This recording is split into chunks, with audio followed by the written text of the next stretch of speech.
धीरेन्द्र जी,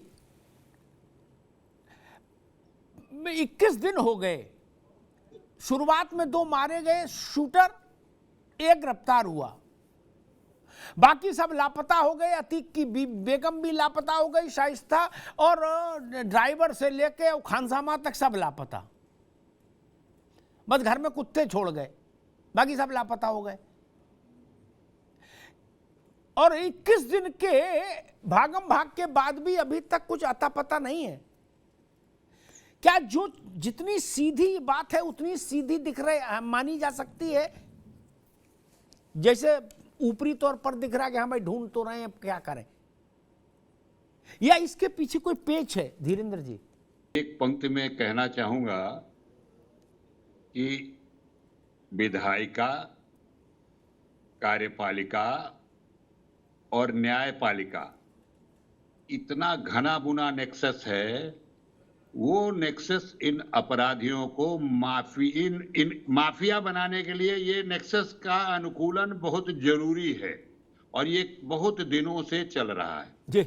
अब इस तंत्र में ये तीनों लोग शक्तिशाली हैं और तीनों लोग जब एक बार किसी तरह से इनके अनुकूलन के लिए काम करते हैं, तो जब प्रतिकूलन की परिस्थिति आती है, जब इसमें ही कोई एक व्यक्ति इच्छा शक्ति वाला आता है, दायित्व बोध युक्त व्यक्ति आता है, तो वो जब प्रतिकूलन में माफिया के लिए काम करता है तो उसको तमाम तरह की परेशानियां देखनी पड़ती हैं, जो आज हम लोग देख रहे हैं। अन्यथा अगर सबको दायित्व बोध हो और अपने दायित्व बोध के वशीभूत होकर हर व्यक्ति अपने कर्तव्यों का निर्वहन करे, हमारे पॉलिटिकल मास्टर्स जैसे वर्तमान मुख्यमंत्री की दृढ़ इच्छा शक्ति है, ऐसी इच्छा शक्ति के हों, तो न अतीक पैदा होंगे न मुख्तार पैदा होंगे। इनके लिए एक सब इंस्पेक्टर और सिपाही काफी है। मुझे कुल इतना ही कहना है। बहुत अच्छी बात की धीरेन्द्र जी। मैं आऊंगा दोबारा मैं आपके पास, तब आपसे वो किस्सा सुनूंगा कि पहली बार जब आपका आमना सामना अतीक से हुआ था तो क्या हुआ था। मैं जैन साहब के पास चलूंगा। जैन साहब उत्तर प्रदेश पुलिस के मुखिया रहे हमारे।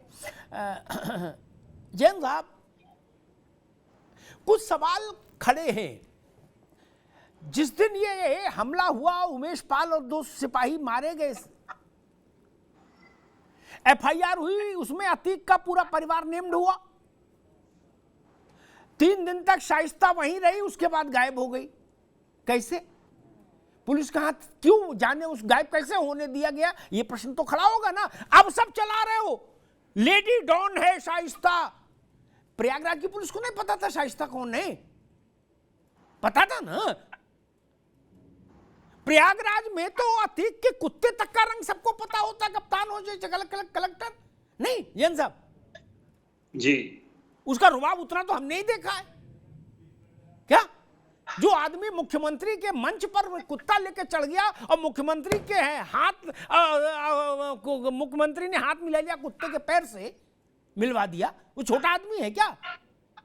एक दूसरा मेरा प्रश्न ये, 21 दिन हो गए, अभी तक कोई निर्णायक सफलता नहीं हाथ आई। ठीक, क्या ये जो एक सो कॉल्ड नेक्सस होता है सिस्टम में, मेरा सवाल एक बार सुन लीजिए, फिर उस पर आप जरूर बताएं कि कल तक योगी जी को अलग करिए, कल तक जो लोग अतीक की चिलम भरते थे, उसके लिए पान बीड़ी सिगरेट लाके उसको कोर्निश करते थे, नेता अधिकारी, मैंने दोनों को देखा, नेताओं को भी अधिकारियों को भी, वो सारे लोग ना तो रिटायर हो गए, ना यूपी से बाहर चले गए। क्या वो लोग मदद कर रहे हैं जैन साहब, इसलिए ये चीजें पैदा हो रही हैं?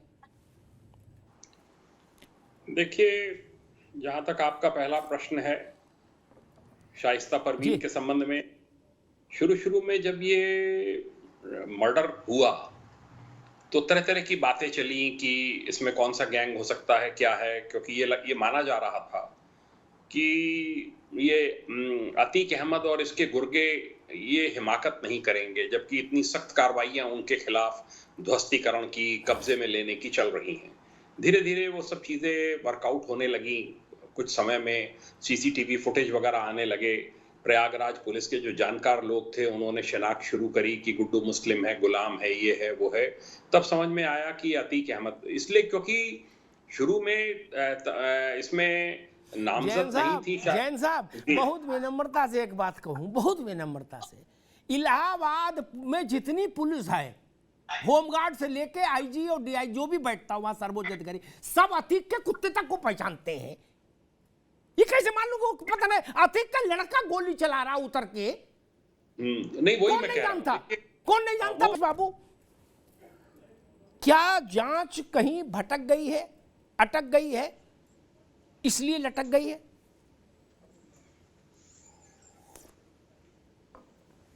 अमिताभ जी, इसमें कहीं दो राय नहीं कि पूरे सिस्टम पर जी जो मिट्टी में मिलाने का वादा था, अब कानून मिट्टी में मिलता हुआ दिखाई दे रहा है। और ये मैं आप बात से बिल्कुल सहमत हूं कि नेक्सस है, और इन तीनों ही चीजों का नेक्सस है।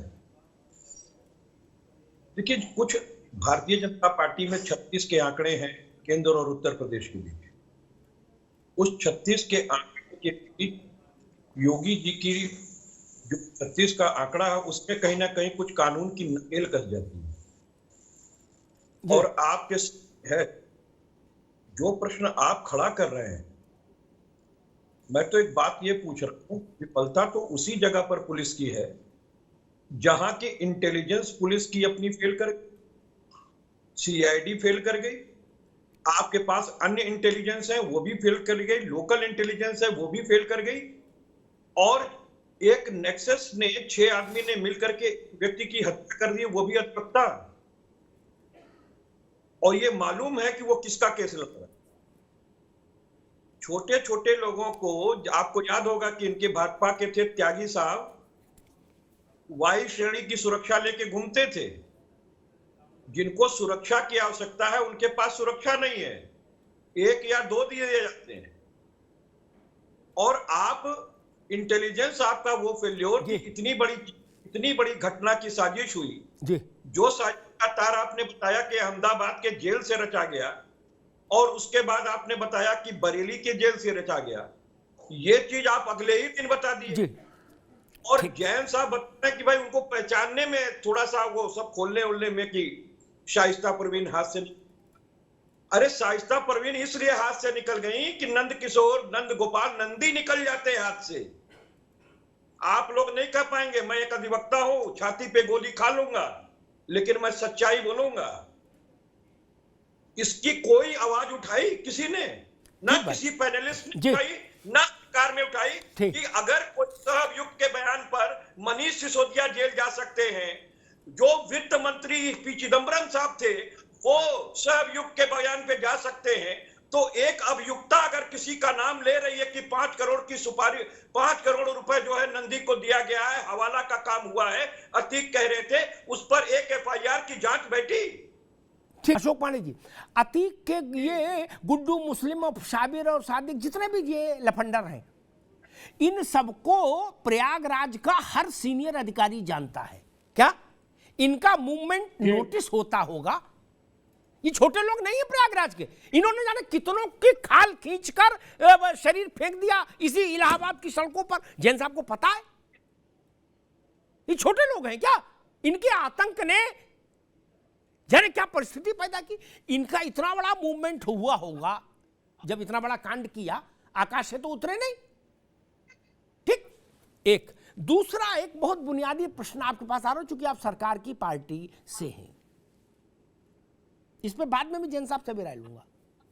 इतना बड़ा हत्याकांड हो गया, 3 व्यक्ति मारे गए, ये सबसे बड़ा हत्याकांड हो, ये नहीं मैं कह रहा ना, ये सामान्य हत्याकांड नहीं। सत्ता के इकबाल को चुनौती देने की कोशिश है। एक उत्तर प्रदेश के एक बड़े माफिया ने अपने बेटे को लॉन्च करने के लिए यह काम कर दिया, लॉन्चिंग पैड बना दिया। एक मैं आपसे पूछना चाहता हूं, उस इलाहाबाद कांड, प्रयागराज कांड में बाकी जो काम हो रहा वो तो हो ही रहा पांडे जी।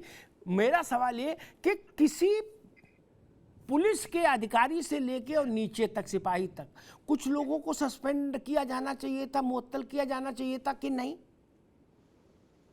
वो लोग वहां नहीं, देखिए- नहीं गुल्ले, एक मिनट सुनो, वो गुल्ली डंडा खेलने के लिए वहां हमारी टैक्स के पैसे तनख्वाह ले रहे हैं, वो किस लिए? अगर वो अतीक के गैंग को नहीं समझ सकते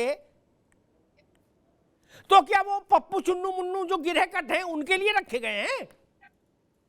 पांडे जी मुझे आप बता दीजिए कि ये भैया बिल्कुल सही- इतने लोग, इतने एसपी, इतने डीएसपी, इतने सीओ हमने बर्खास्त कर दिए, बताओ कोई किया?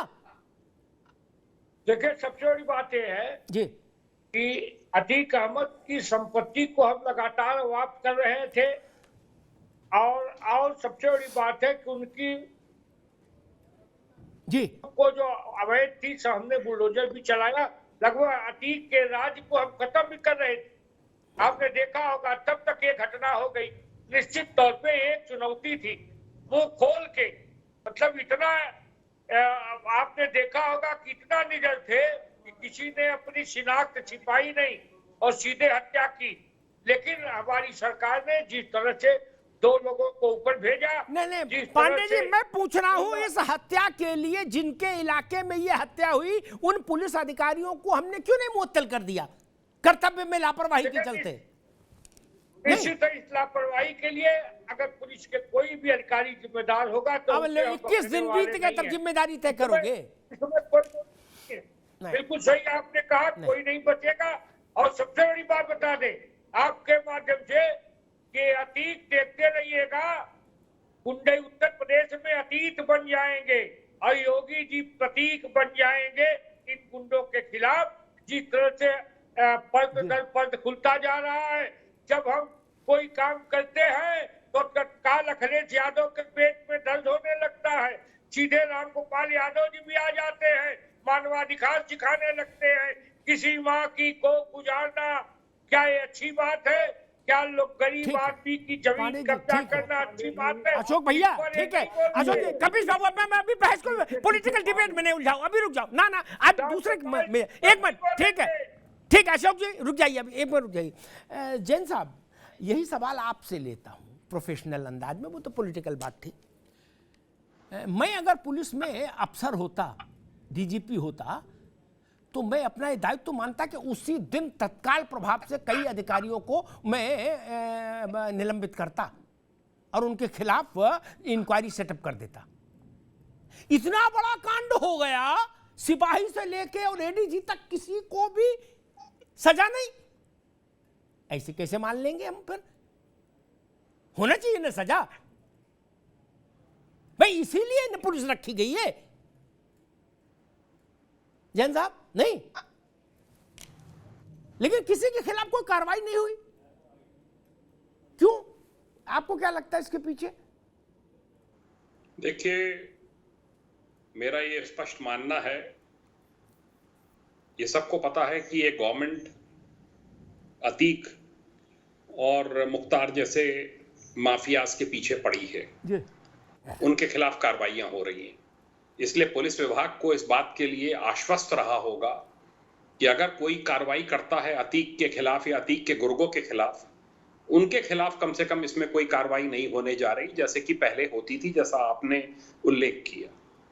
मैं इसको प्रयागराज पुलिस की एक चूक मानता हूं, बड़ी चूक मानता हूं कि उन्होंने जो एक कार्रवाइयां चल रही हैं ध्वस्तीकरण की और प्रॉपर्टीज को कब्जा करने की और उस पे सब अवैध कब्जे हटाए जा रहे हैं, उस समय ये जो गैंग है पूरा का पूरा अतीक का और जो उसके गुर्गे हैं, उनको उस समय फ्री हैंड रहा। उनके ऊपर ना कोई छापेमारी हुई, ना उनकी कोई पकड़ धकड़ हुई, यहां तक कि गुड्डू मुस्लिम की बताया गया कि हिस्ट्री शीट नहीं खुली। ये सब चीजें दिखाती हैं कि इसमें लैक्सिटी रही। और मेरा बड़ा स्पष्ट मानना है कि प्रयागराज पुलिस अगर अलर्ट रही होती, प्रयागराज पुलिस अगर छापेमारी कर रही होती गैंग के खिलाफ, जो वांटेड अपराधी हैं या जो सक्रिय अपराधी हैं, जो हिस्ट्री शीटर्स हैं, उनके खिलाफ अगर प्रोफेशनल तरीके से काम चल रहा होता तो ये घटना अंजाम नहीं दी जा सकती थी, सब तितर बितर होते। ये मेरा मानना है। और कुछ जो जिम्मेदार हैं, जो उस क्षेत्र के हैं, उनका उत्तरदायित्व इसमें निर्धारित अवश्य होना चाहिए, क्योंकि इसमें उमेश पाल तो मारा ही मारा गया है, पर हमारे इसमें 2 यंग गनर्स मारे गए हैं और बिकरू कांड के बाद ये एक सरकार को चुनौती दी गई है। जी बिल्कुल ठीक बात कही जैन साहब ने।